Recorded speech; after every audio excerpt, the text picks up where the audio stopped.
আসসালামু আলাইকুম, সবাইকে স্বাগতম জানাই ক্লাসমেট বিডিতে।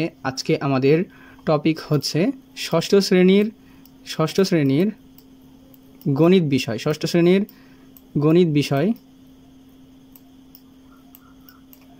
শ্রেণীর গণিত বিষয়ের প্রথম অধ্যায়ের আমাদের 1.1-এর আগের ভিডিও ছিল, সেই ভিডিওর পরবর্তী অংশটুকু আমরা এখন কন্টিনিউ করে আমরা এক অধ্যায় আজকে শেষ করে দেবো ইনশাল্লাহ। তো আজকে 1.1-এর আমাদের আগের ভিডিওতে ছিল হচ্ছে 1.1-এর 2-এর ক পর্যন্ত। আমি সেই ভিডিওর লিঙ্ক ডিসক্রিপশনে দিয়ে দিব, তোমরা দেখে আসতে পারো যদি না দেখে থাকো। আর এই চ্যানেলটিকে যদি তোমরা সাবস্ক্রাইব না করে থাকো তাহলে সাবস্ক্রাইব করে দিও। আর এই ভিডিওটি দেখো, পুরোটুকু দেখার পরে যদি তোমাদের কাছে উপকার কিংবা উপকৃত মনে হয় তাহলে এই ভিডিওটিকে তোমরা লাইক করে দিও। আর এই অঙ্কগুলো দেখার পরে যদি তোমাদের কোনো জায়গায় সমস্যা থাকে তাহলে তোমরা কমেন্ট করে জানাতে পারো। তো চলো বেশি কথা না বলে আমরা শুরু করি। প্রথম অধ্যায় স্বাভাবিক সংখ্যা ও ভগ্নাংশ, অনুশীলনী 1.1। তো 2 নম্বর হচ্ছে নিচের সংখ্যাগুলো কথায় লেখো। অর্থাৎ এখানে কিছু সংখ্যা দেওয়া থাকবে, সেগুলোকে আমাদের কথায় লিখতে হবে। এখানে 3টা আইটেম দেওয়া আছে। প্রথমে দেওয়া আছে 2,78,000, 7,90,678। আরেকটা দেওয়া আছে হচ্ছে 8,90,075। তো আমরা প্রথমটা সমাধান করি। প্রথমটা সমাধান হচ্ছে আমরা বোঝানোর খাতিরে এরকম আলাদা করে লিখেছি। বোঝানোর খাতিরে আমরা এরকম লাইন করে লিখেছি। তোমরা অঙ্ক লেখার সময় এইখান থেকে লিখতে শুরু করবে। অঙ্ক লেখার সময় এইখান থেকে শুরু করে এগুলো সব লিখবা। তো আমাদের বোঝানোর খাতিরে আমরা এইভাবে লিখেছি। তো আমাদের অঙ্কে যে অঙ্কটা আছে, অঙ্কটা হচ্ছে 2,78,000। তাহলে এখানে যদি আমরা হিসাব করি, পিছন থেকে আমরা গণনা করব, এটাকে কি লিখতে হবে? আমাদের কথায় লিখতে হবে। কথায় লিখতে হলে আমাদের লক্ষ, হাজার, তারপরে হচ্ছে দশক, শতক, কতর ঘরে কোনটা আছে সেটা তো লিখতে হবে। সেটা লিখতে গেলে আমাদেরকে গুনতে হবে। আর আমরা দেশীয় রীতি অনুযায়ী কি জানি, একক, দশক, শতক এগুলো আমাদের কোন পাশ থেকে গুনতে হয়? ডান পাশ থেকে গুনতে গুনতে বামে যেতে হয়। তাই আমরা ডান পাশ থেকে গুনবো। একক, দশক, শতক, হাজার, অযুত, লক্ষ। তাহলে লক্ষের ঘরে কত আছে? 2 আছে। লক্ষের ঘরে অযুত আর হাজারের ঘরে কত আছে? এই যে অযুত আর হাজারের ঘরে আছে হচ্ছে 0। আর শতকের ঘরে আছে কত? শতকের ঘরে আছে আরেকটা 0। আর দশকের ঘরে আছে 7। দশকের ঘরে 7 এবং এককের ঘরে কি আছে? এককের ঘরে আছে হচ্ছে 8। এককের ঘরে কত আছে? 8 আছে। তাহলে আমরা এইটাকে কথায় এখানে লিখেছি। সেটা হচ্ছে এটাকে কথায় এখানে লিখেছি। লক্ষের ঘরে 2, অযুত এবং হাজারের ঘরে 2টি অঙ্ক মিলিয়ে 0, এবং শতকের ঘরে 0, দশকের ঘরে 7 এবং এককের ঘরে 8 অবস্থিত। সুতরাং সংখ্যাটিকে কথায় প্রকাশ করলে কত হয়? 2,78,000। আমরা পরবর্তী অঙ্কে যাই। পরবর্তী অঙ্কে আছে 7,90,678। 7,90,678। এখানে যদি আমরা আবারও খেয়াল করি তাহলে আমরা আবার পিছন থেকে গণনা করি। একক, দশক, শতক, হাজার, অযুত, লক্ষ। তাহলে লক্ষের ঘরে কত আছে? 7। তার মানে লক্ষের ঘরে 7 আছে। আর অযুতের ঘরে কত আছে? অযুত ও হাজারের ঘরে, অযুত এবং হাজারের ঘরে আছে কত? 9, 0, 9, 0, 90। এবার শতকের ঘরে কত আছে? শতকের ঘরে আছে হচ্ছে 6। শতকের ঘরে কত আছে? 6। আর দশকের ঘরে কত আছে? দশকের ঘরে আছে 7। দশকের ঘরে আছে 7। আর এককের ঘরে কত অবস্থিত? 8। এককের ঘরে 8 অবস্থিত। তাহলে আমরা এটাকে কথায় লিখব। অঙ্ক যখন আমরা খাতায় লিখব তখন আমরা এইভাবে প্রথমে রাশিটা তুলব। এখানে রাশিটা ছিল, রাশিটা আমরা প্রথমে তুলব। তোলার পরে আমরা লিখব লক্ষের ঘরে 7, অযুত এবং হাজারের ঘর মিলিয়ে 9, 0, 90। আর শতকের ঘরে 6 এবং দশকের ঘরে 7 এবং এককের ঘরে আছে 8। তাহলে সংখ্যাটি কত দাঁড়ায়? সুতরাং কথায় প্রকাশ করলে সংখ্যাটি দাঁড়ায় 7,90,678। শেষ, সিম্পল। আবার বোঝানোর খাতিরে আমরা এই প্রতিটা অঙ্কের শুরুতেই এইভাবে ভাগা ভাগা করে দিয়ে দিয়েছি যাতে তোমাদের বোঝানোর সুবিধা হয়। কিন্তু অঙ্ক তোমরা শুরু করবা এইখান থেকে। এখান থেকে শুরু করে এতটুকু লিখলে তোমরা ফুল মার্ক পেয়ে যাবে অঙ্কের। এরপরে আমরা পরবর্তী অঙ্কে আসি। পরবর্তী অঙ্কে আছে 8,90,000, 8,90,075। এটা আমরা কীভাবে গণনা করব? পিছন থেকে আবার গুনি। একক, দশক, শতক, হাজার, অযুত, লক্ষ। তাইলে এখানে লক্ষের ঘরে কত আছে? লক্ষের ঘরে আছে হচ্ছে 8। তাহলে লক্ষের ঘরে 8। অযুত এবং হাজারের ঘর মিলায় কত আছে? 90। শতকের ঘরে কত আছে? 0। আর হচ্ছে দশকের ঘরে আছে 7 এবং এককের ঘরে আছে হচ্ছে 5। তাহলে আমরা এটাকেই কথা লিখেছি। লক্ষের ঘরে 8, অযুত এবং হাজারের ঘরে 90, দুটি অঙ্ক মিলিয়ে 90, এবং শতকের ঘরে 0, দশকের ঘরে 7 এবং এককের ঘরে 5 অবস্থিত। আমরা পরবর্তী অঙ্কে আসি। গ নাম্বার, এটা 2-এর গ নাম্বার। এখানে কত আছে? এখানে আছে হচ্ছে 44,785। এখানে আছে কত আছে এখানে 68,70,509, আর এখানে 71,05,070, 71,05,070। তাহলে আমরা প্রথম অঙ্কে আসি। প্রথম অঙ্কে আছে, আমরা আবার পিছন থেকে গণনা করি। পিছন থেকে গণনা করলে কি আসবে? একক, দশক, শতক, হাজার, অযুত, লক্ষ, নিযুত। তাহলে আমরা যদি প্রথম থেকে দেখি কি আছে, একক, দশক, শতক, হাজার, অযুত, লক্ষ, নিযুত। তাহলে নিযুত আর লক্ষের ঘর মিলিয়ে কত আছে? 44। নিযুত আর লক্ষের ঘর মিলিয়ে কত আছে? 44। আর হচ্ছে অযুত আর হাজারের ঘরে দুইটি অঙ্ক আছে, সেটা দুইটা অঙ্ক কি? 0। আর শতকের ঘরে কত আছে? 7। আর দশকের ঘরে 8। আর এককের ঘরে 5 অবস্থিত। সুতরাং এটা যদি আমি কথায় লিখি তাহলে কত আসে? 44 লক্ষ। তারপরে কত আছে? এই দুটা শূন্য, শূন্য তো কোনো ভ্যালু নাই, তাহলে আমরা শূন্যর পরের থেকে দেখি 44,785, 44,785। আমরা পরবর্তী অঙ্কে আসি। পরবর্তী অঙ্কে কি আছে? আমরা আবার পিছন থেকে গণনা করি। একক, দশক, শতক, হাজার, অযুত, লক্ষ, নিযুত। তাহলে কি হচ্ছে? আমরা আবার সামনের থেকে দেখি কি আসছে? অযুত, লক্ষ, নিযুত। তাহলে নিযুত এবং লক্ষর ঘর মিলায় কত আছে? 68। তারপরে অযুত আর হাজারের ঘর মিলিয়ে আছে 70। আর শতকের ঘরে কত আছে? শতকের ঘরে আছে হচ্ছে 5। শতকের ঘরে কত আছে? শতকের ঘরে আছে 5। আর দশকের ঘরে কত আছে? দশকের ঘরে 0। আর এককের ঘরে আছে 9। তাহলে আমরা ওটাকে কথায় লিখি। কথায় লিখলে কি আসে? নিযুত এবং লক্ষর ঘর দুটি মিলিয়ে আছে 68, অযুত এবং হাজারের ঘর দুটি মিলিয়ে আছে হচ্ছে এই যে 70। আর তারপরে কত আছে? শতকের ঘরে আছে হচ্ছে 5। আর দশকের ঘরে আছে 0। আর এককের ঘরে আছে 9। আমরা পরবর্তী অঙ্কে আসি। পরবর্তী অঙ্কে কি আছে? পরবর্তী অঙ্কে আছে হচ্ছে 71,05,070। এটাকে আমরা আবার পিছন থেকে গণনা করি। একক, দশক, শতক, হাজার, অযুত, লক্ষ, নিযুত। তাহলে নিযুত আর লক্ষের ঘর মিলে আছে কত? 71। নিযুত এবং লক্ষের ঘর মিলিয়ে আছে 71, এটা লিখেছি আমরা। এরপরে অযুত এবং কিসের ঘর? অযুত এবং হাজারের ঘর মিলিয়ে আছে কত? অযুত এবং হাজারের ঘর মিলে আছে হচ্ছে 0,5। এরপরে আছে কত? এরপরে শতকের ঘরে আছে কত? শতকের ঘরে আছে হচ্ছে 0। আর দশকের ঘরে আছে 7। আর এককের ঘরে আছে 0। তাইলে কত হচ্ছে এটা? যদি আমরা এটাকে সংখ্যায় লিখি তাহলে আসছে 71,05,070, 71,05,070। পরবর্তী অঙ্কগুলো হুবহু একই, তাই আমরা আর বোঝানোর খাতিরে এইভাবে লিখিনি, তাই আমি এইভাবে লিখে দিলাম, তোমরা বুঝে নিও। আর যদি কারো বুঝতে অসুবিধা হয় তাহলে আমাদের কমেন্ট করে জানিও। ফেসবুকের লিঙ্ক দেওয়া থাকবে, তোমরা যদি কোনো সমস্যা হয় অঙ্ক করতে তাহলে আমাকে ফেসবুক পেজে গিয়ে ছবি তুলে মেসেজ করতে পারো পেজে, আমি ইনশাল্লাহ সমস্যার সমাধান করে দেব। এরপরে পরবর্তী অঙ্কেও যদি আমরা আসি, এটাতেও সেম একই জিনিস। এখানে আমরা পিছন দিয়ে গুনবো একক, দশক, শতক, হাজার, অযুত, লক্ষ, নিযুত, কোটি। তাহলে যদি আমরা এইভাবে গুনি, গণনা করলে কি আসে? একক, দশক, শতক, হাজার, অযুত, লক্ষ, নিযুত, কোটি। তাহলে এখানে কোটির ঘরে কি আসছে? কোটির ঘরে 5। কোটির ঘরে কত আসছে? 5। কোটির ঘরে 5। আর হচ্ছে নিযুত আর লক্ষের ঘরে কত আছে? 0,8, 0,8। আর হচ্ছে অযুত আর হাজারের ঘরে কত আছে? 77। আর শতকের ঘরে আছে 0, দশকের ঘরে আছে 0। আর এককের ঘরে আছে 3। এটাকেই আমরা এইভাবে জাস্ট কথায় লিখে দিছি কি যে কোটির ঘরে আছে 5, নিযুত এবং লক্ষের ঘরে আছে 8, অযুত ও হাজারের ঘরে আছে, হাজারের ঘর মিলিয়ে আছে 77 এবং শতকের ঘর মিলিয়ে আছে 0। শতকের ঘরে কত আছে? 0। আর হচ্ছে এককের ঘরে আছে 3 অবস্থিত। সুতরাং এটিকে কথায় প্রকাশ করলে আছে 5,08,77,003।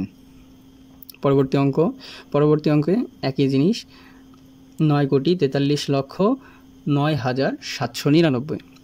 কোটির ঘরে 9, অযুত এবং লক্ষ দুইটি মিলিয়ে আছে 43। আর অযুত ও হাজারের দুইটি ঘর মিলিয়ে আছে 9। শতকের ঘরে 7 এবং দশকের ঘরে আছে 9 এবং এককের ঘরে 9 অবস্থিত। সুতরাং সংখ্যাটিকে কথায় প্রকাশ করলে দাঁড়ায় 9,43,09,799। পরবর্তী অঙ্ক হুবহু সেম, আমি আবারও বলে চলে যাচ্ছি। এটাতে আছে হচ্ছে কোটির ঘরে আছে কত? কোটির ঘরে আছে 8, নিযুত এবং লক্ষের ঘরে আছে 39। আর অযুত এবং হাজারের ঘর মিলিয়ে আছে হচ্ছে 0। আর শতকের ঘরে আছে হচ্ছে 7, দশকের ঘরে আছে কত? 6 এবং এককের ঘরে আছে 5। তাহলে সংখ্যাটিকে কথায় প্রকাশ করলে কি দাঁড়ায়? সংখ্যাটিকে কথায় প্রকাশ করলে আসছে, সংখ্যাটিকে যদি আমরা কথায় প্রকাশ করি সেক্ষেত্রে প্রকাশ পায় হচ্ছে 8,39,785,000। এরপরে আমরা 3 নম্বর অঙ্কে নিচের সংখ্যাগুলোতে যে সকল সার্থক অঙ্ক আছে তাদের স্থানীয় মান নির্ণয় করো। ক নম্বরে কি আছে 72। সমাধান আমরা করি। প্রদত্ত সংখ্যাটিতে 2 এর স্থানীয় মান হচ্ছে 2 একক, একক মানে হচ্ছে 1, দশক মানে হচ্ছে 10, শতক মানে হচ্ছে 100, আর হাজার মানে হচ্ছে 1-এর পিছনে 3টা শূন্য 1000, আর হচ্ছে হাজারের পরে আছে অযুত, লক্ষ। অযুতের ক্ষেত্রে হবে হচ্ছে 1-এর পিছনে 4টা শূন্য, তারপর লক্ষের ক্ষেত্রে হবে 5টা শূন্য। এইভাবে আমরা করে দেব। এইভাবে আসলে একক, দশক, শতক গণনা করা হয়। আর 2 এর স্থানীয় মান হচ্ছে 2 গুণ 1, কারণ একটা আসলো কই থেকে? 1 আসছে হচ্ছে আমাদের ওই একক দশকের যে এককের 1, দশকের মান কত 10, শতকের মান কত 100, সেই একক দশকের মান থেকে চলে আসছে। একক সমান সমান আমরা জানি একক মানে হচ্ছে 1, আর হচ্ছে দশক মানে হচ্ছে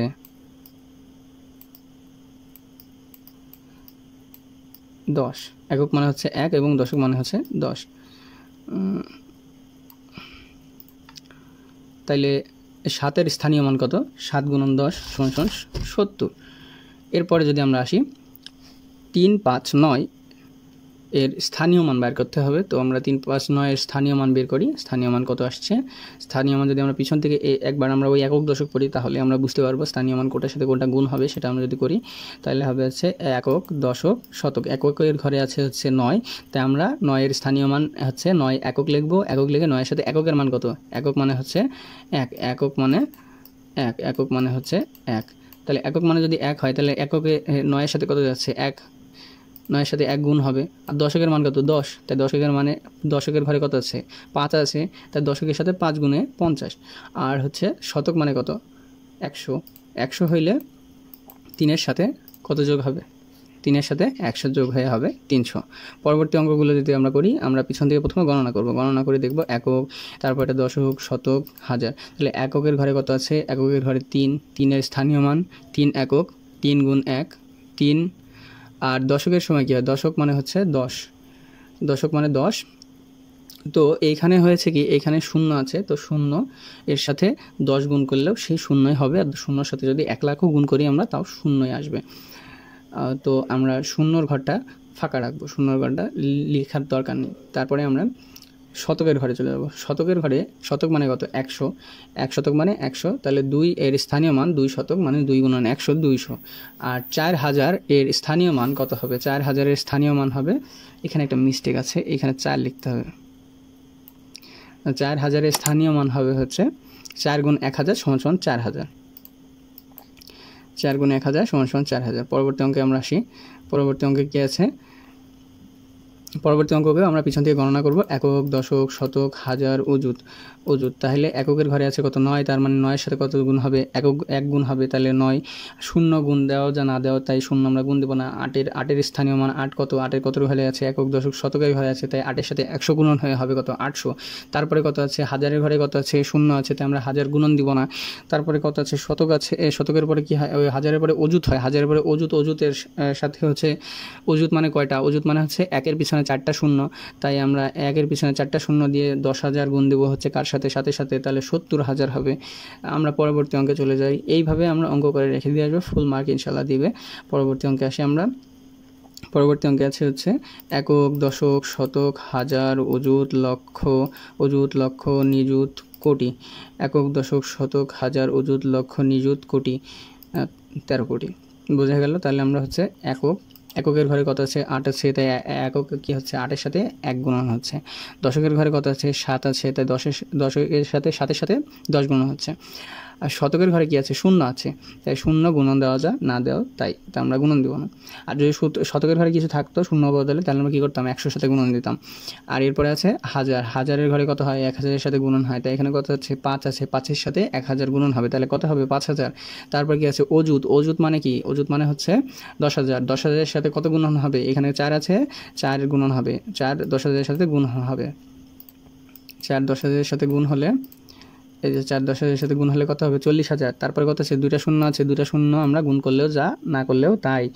3 কত 3 কোটি, তাহলে 3কে আমরা লিখব, 3কে লিখলে কত হবে 3 1 কোটি, কোটি কোটির সাথে কতগুলো শূন্য গুণ হবে, শূন্য গুণ হবে হচ্ছে একক, দশক, শতক, হাজার, অযুত, লক্ষ, নিযুত, কোটি। 1 কোটি গুণন হবে হচ্ছে 3-এর সাথে, তাহলে কত হবে 3 কোটি হবে। এবার যদি আমরা তারপরে 1 আসি, 1 এর স্থানীয় মান 1 দশক কোটি, 1 দশক কোটি, তাহলে কত হবে 10 কোটির সাথে এই 1 গুণন হবে। তাহলে 10 কোটির সাথে 1 গুণন হলে এইখানে একটু ভুল আছে, 10 কোটি এখানে 1 গুণন হবে 10 কোটির সাথে, 10 কোটির সাথে 1 গুণ করলে হবে হচ্ছে 10 কোটি। এটাই হবে হচ্ছে ওর স্থানীয় মান। পরবর্তী অঙ্কে আসি, পরবর্তী অঙ্কে কি আছে, পরবর্তী অঙ্কেও সেম, আমরা তারপরে দেখিয়ে দিয়ে যাই একক, দশক, শতক, হাজার, অযুত, অযুত, লক্ষ, নিযুত, কোটি, কোটির পরে দশক কোটি। আর তাইলে আমরা এখন আসি, 9 আছে কোন ঘরে, এককের ঘরে। তাহলে 9 যদি এককের ঘরে থাকে তাহলে 9 কার সাথে গুণ হবে, 1-এর সাথে গুণ হবে, কারণ দশকের এককের মান কত, এককের মান হচ্ছে 1, দশকের মান কত, দশকের মান হচ্ছে 10, শতকের মান কত, শতকের মান হচ্ছে 100। এগুলোকে আমাদের মাথায় রাখতে হবে। এবার দশকের ঘরে কত আছে, দশকের ঘরে আছে 0। এখন 0 সাথে যাই গুণন দাও তাই হবে, তো 0 গুণ করাও যা না করাও তাই। তাই আমরা 7-এর ঘরে চলে যাই। 7-এর ঘরে যে 7 শতক, 7 শতক, 7 শতক মানে কত 7 গুণন 100, 700।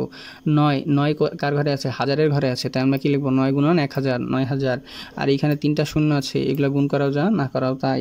তাই আমরা 5-এর ঘরে 5 কোথায় আছে, 5 কোটির ঘরে আছে, তাই 5 কোটি, 5 গুণন 1 কোটি সমান সমান 5 কোটি।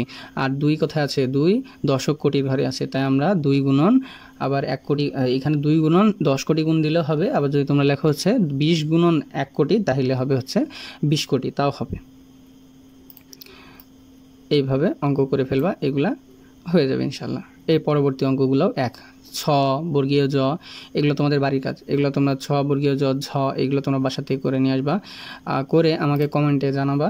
পরবর্তী ক্লাসের আগেই তোমরা ইনশাল্লাহ এই ভিডিওটা যখন পাবলিশ হবে, তারপরে তোমরা যখন ভিডিওটা দেখবা তখন তোমরা এই অঙ্কগুলো করে আমাকে ইনশাল্লাহ ফেসবুক পেজের ইনবক্সে কিংবা কমেন্টে জানাবা। আমি ইনশাল্লাহ তোমাদের উত্তরগুলো বলে দিব ঠিক হয়েছে কিনা। 4 নম্বরে আসি। 4 নম্বর হচ্ছে 9 অঙ্কের বৃহত্তম ও ক্ষুদ্রতম সংখ্যা লিখো। 9 অঙ্কের বৃহত্তম এবং ক্ষুদ্রতম সংখ্যা যদি লিখি তাহলে আমাদের প্রথমে আসতে হচ্ছে সংখ্যা কয়টা আছে। আমাদের মোট সংখ্যা আছে ডেসিমালে 10টা, সেগুলো হচ্ছে 0, 1, 2, 3, 4, 5, 6, 7, 8, 9। আর এখানে সর্বোচ্চ বড় সংখ্যা হচ্ছে 9 এবং সবচেয়ে ছোট সংখ্যা হচ্ছে 1। 0 হচ্ছে সহায়ক সংখ্যা, 0কে ধরা চলে না, 0 এমনি সামনে বসে না, তাই আমরা 1কে ছোট সংখ্যা হিসেবে ধরবো। তাহলে 9 অঙ্কের সবচেয়ে বৃহত্তম সংখ্যা কটা, 9টা 9 দিলে 9 অঙ্কের সবচেয়ে বৃহত্তম সংখ্যা হলো। তাহলে ক্ষুদ্রতম সংখ্যা কোনটা, এইখানে টুইস্ট। ক্ষুদ্রতম সংখ্যা হচ্ছে, আমরা তো 0 9টা লিখলে তো কোনো মান থাকবে না, 0 যদি আমি 1 লাখটাও লিখি তাও তো কোনো ভ্যালু নাই, 0 1 লাখটাও যদি লিখি তাও কোনো ভ্যালু নাই, 0-এর আগে কিছু থাকতে হবে তাহলে সেটার ভ্যালু আসে। তাইলে সবচেয়ে ছোট সংখ্যা কোনটা, সবচেয়ে ছোট সংখ্যা হচ্ছে এখানে 1। তারপরে হচ্ছে আমরা 0 দিব, 0 কয়টা দিব, 0 8টা দিব, তার আগে আমরা 1 দিব, তাহলে কী হবে ওই শূন্যগুলা ভ্যালু পাবে, ওই শূন্যগুলার মান আসবে, মানে ওই শূন্যগুলার তখন উঠতে হবে। তাই আমরা কি করব, যখন 9 অঙ্কের ক্ষুদ্রতম সংখ্যা লিখব তখন আমরা প্রথমে 1 দিব এবং পরবর্তীতে 8টা শূন্য দিয়ে দেব। এইভাবে যদি আমরা চিন্তা করি, একই অঙ্ক মাত্র একবার ব্যবহার করে, পরবর্তী অঙ্কগুলো প্রায় একই কিন্তু একটু আলাদা। আমরা 5 নম্বর অঙ্কটা পড়ি। একই অঙ্ক মাত্র একবার ব্যবহার করে 7 অঙ্কের বৃহত্তম এবং ক্ষুদ্রতম সংখ্যা গঠন করো। তাহলে একই অঙ্ক যদি একবার ব্যবহার করে কী করতে হবে, 7 অঙ্কের বৃহত্তম এবং ক্ষুদ্রতম সংখ্যা বের করতে হবে। আর এখানে সংখ্যাগুলো দিয়ে দিয়েছি, এখানে কিন্তু সংখ্যাগুলো দিছিল না, তাই আমরা অঙ্কগুলো বের করছিলাম। অঙ্কগুলো আমাদের ছিল 10টা অঙ্কের মধ্যে আমরা সর্বোচ্চ বৃহৎ অঙ্কটা নিয়ে বৃহত্তম সংখ্যা এবং সর্বোচ্চ ক্ষুদ্র অঙ্কটা নিয়ে ক্ষুদ্রতম সংখ্যা তৈরি করেছি, কিন্তু এইখানে অঙ্কগুলো দিয়ে দিয়েছে। এইখানে অঙ্ক করাটা আরও সহজ, কারণ এইখানে অঙ্কগুলো দেওয়া আছে। তাই এইখান থেকে আমাদের কি করতে হবে, সর্ববৃহৎ সংখ্যা বের করতে হবে। তাহলে বৃহৎ সংখ্যা যদি বের করি তাহলে আমরা আগে এইটাকে সাজাইতে হবে। সাজানোর জন্য আমরা প্রথমে বড় সংখ্যাটা আগে দিলাম, তারপরে হচ্ছে বড় সংখ্যার পরে তারপর ছোট সংখ্যা, তারপরে ছোট সংখ্যা, তারপরে ছোট সংখ্যা, তারপরে ছোট সংখ্যা, তারপরে ছোট সংখ্যা, তারপরে ছোট সংখ্যা। এইভাবে আমরা এই সংখ্যাগুলোকে উল্টাপাল্টা ছিলাম সাজালাম। সাজানোর পরে এখানে সবচেয়ে বড় আছে কোনটা, 8, তারপরে বড় আছে কোনটা 9, 9-এর পরে বড় আছে কোনটা 8, তারপরে 5, 4, 3, 2, 1। আমরা এইভাবে লিখলাম, এটা হচ্ছে সবচেয়ে বৃহত্তম সংখ্যা।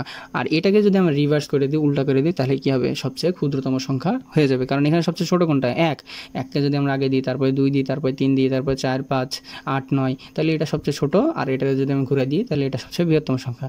সিম্পল, শেষ। পরবর্তী অঙ্কে আসি। পরবর্তী অঙ্কে কী আছে, 4, 0, 5, 3, 9, 8, 7। এটাকে আমরা আবার সাজাবো। সাজালে কী হবে, 9, তারপরে 8 আসবে, তারপরে 7 আসবে, তারপরে কত আসবে 5, তারপরে 4, তারপরে 3, তারপরে 0।